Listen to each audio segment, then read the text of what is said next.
份卷咧，好多人都話OK 難嘅。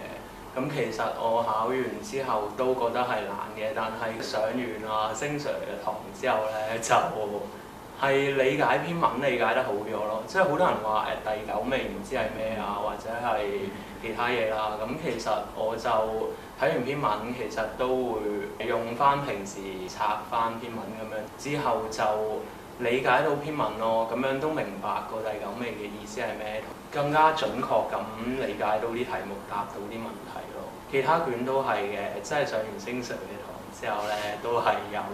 升到 grade 啦咁樣。咁即係其實以前我自己就説話卷其實係真係好唔掂㗎，即係喺學校係一啦，其實上年都一咗嘅。今年上咗啲oral 之後咧，即係比較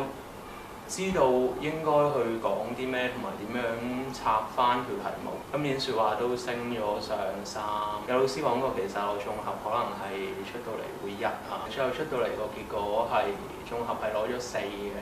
咁其實都係用咗啲 skill 啦，摘嗰啲資料嗰陣，即係網上教嘅特別嘅方法咁樣，咁就清晰啲，咁樣就都會答到多啲嘢，所以最後出到嚟個成績都係比預期中好嘅。網上都會搞啲説話嘅強化班咁樣，咁其實都會可以幫你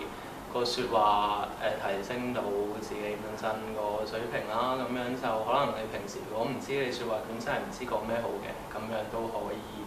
報你網上啦，咁樣同埋閱讀卷都係啦。網上教策文方法其實真係好清晰，咁樣真係上完之後其實真係都會學到好多嘢。